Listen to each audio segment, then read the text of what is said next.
यूं तो बनारस घाट अपनी खूबसूरती के लिए बहुत प्रचलित है, पर घाट के किनारे कई राज लिए बैठे हैं। ये कहानी शुरू होती है बनारस के घाट के पास बने ममता निवास से, जहाँ प्रिया लाल जोड़े में ममता के घर उसकी बहू बनकर आती है। आओ आओ बहू, घर को अपने पैरों से पवित्र करो।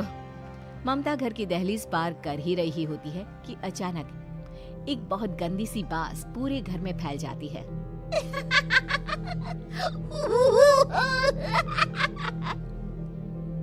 ये बदबू और ये आवाजें, ये कौन हंस रहा है माँ? अब ये पड़ोसी ना हमारे थोड़े अलग से है। कहाँ हम शाकाहारी और ये मांस मच्छी खाने वाले। छोड़, तू ध्यान मत दे और गृह प्रवेश कर। और हाँ बहू, अपनी सास की एक बात हमेशा याद रखना, इन पड़ोसियों से तो कभी बात नहीं करेगी। अच्छे लोग नहीं है ये। अपनी सास की ये बात मानेगी ना बेटा? हाँ माँ, जो आपकी मर्जी, मैं उनसे बात नहीं करूंगी।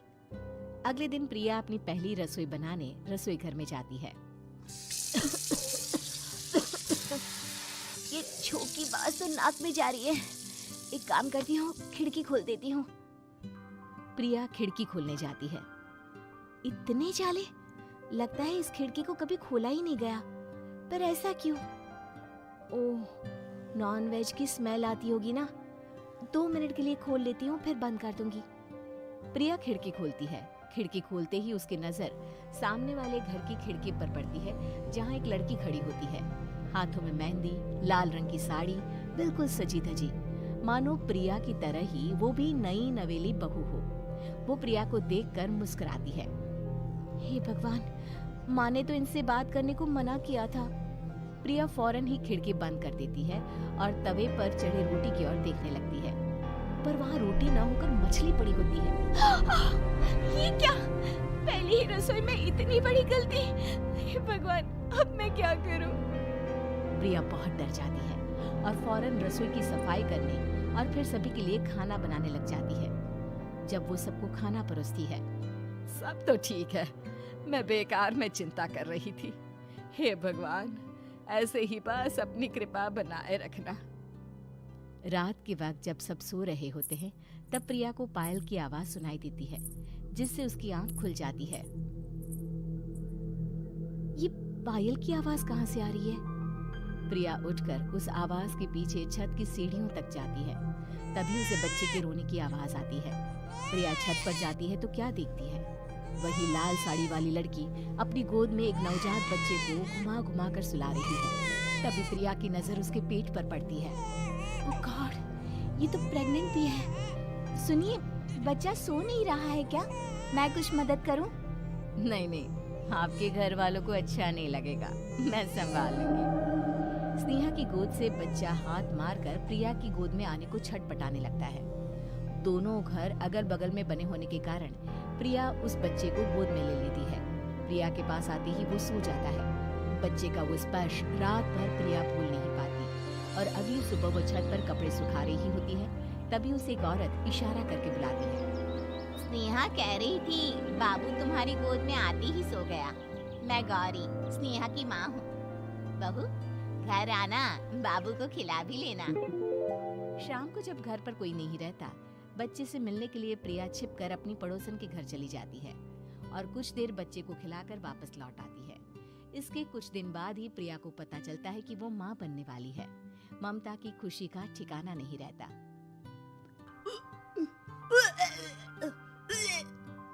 माँ जी, पता नहीं क्यों उल्टी आ रही है। प्रिया भागती हुई वॉशरूम में जाती है तो हरे और लाल रंग की उल्टी करती है। उस उल्टी में से कीड़े निकलते हैं। ये क्या? खून और ये कीड़े! माँ! माँ! प्रिया की आवाज सुनकर ममता दौड़ कर आती है, पर बेसिन में कुछ नहीं होता। प्रिया हक्की बक्की रह जाती है। ये सब क्या हो रहा है? प्रिया घबरा जाती है और अपने कमरे में जाकर सो जाती है।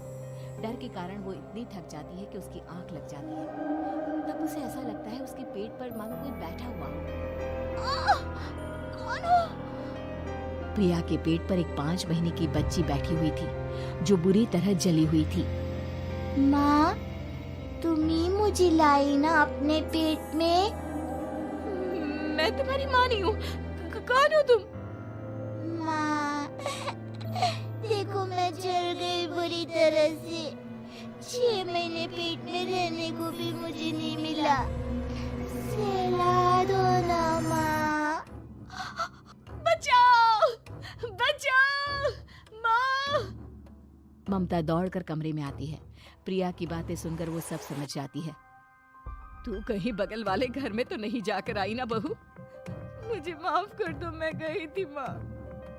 उस घर में सब मरे हुए हैं बहू। कई साल पहले स्नेहा उस घर में बहू बनकर आई थी। कुछ ही दिन में वो एक बच्चे को जन्म देने वाली थी।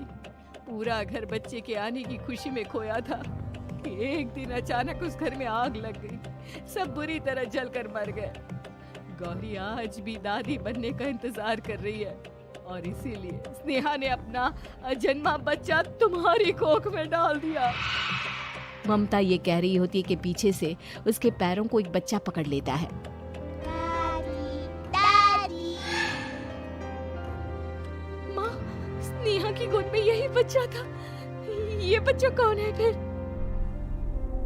तेरी मौत है। तेरी भी दादी। जिस जिसका ममता को डर था वही हो गया। ममता निवास के ऊपर मौत ने चादर बिछा दी थी। प्रिया का पेट ऐसे बढ़ जाता है मानो 9 महीने का हो। 2 हाथ उसके पेट से बाहर निकलते हैं। बहू, संतोष को फोन कर, किसी पंडित जी को बुला बहू। प्रिया का पति भागता हुआ घर आता है। ये तो होना ही था माँ। तेरा पाप तेरे सामने आ गया तो तू सह नहीं पा रही है। स्नेहा घर में आग लगी नहीं थी, माँ ने लगाई थी प्रॉपर्टी की लालच में। और वो बच्चा मेरी पहली पत्नी का बच्चा है, मेरा बेटा, जो कि उस आग की चपेट का शिकार हो गया था। मैंने तुमसे ये सब माँ के कहने पर छुपाया था। मुझे माफ कर दो प्रिया। तुम अगर चाहो तो यहाँ से जा सकती हो। मैं तुम्हें किसी भी बंधन में रखना नहीं चाहती। मेरी शादी हुई है आपसे, मैं आपको छोड़ नहीं सकती, पर उससे पहले हमें स्नेहा, उसकी माँ और बच्चे की आत्मा की शांति करवानी होगी। संतोष और ममता गौरी के घर जाते हैं। अंदर सब कुछ जला हुआ होता है। जमीन पर जली हुई लाशें बिखरी हुई थी। ममता रो रो कर अपने करने की माफी गौरी से मांगती है। प्रिया स्नेहा के घर वालों का अंतिम संस्कार करवा देती है और ममता निवास फिर से आत्माओं के साए से मुक्त हो जाता है।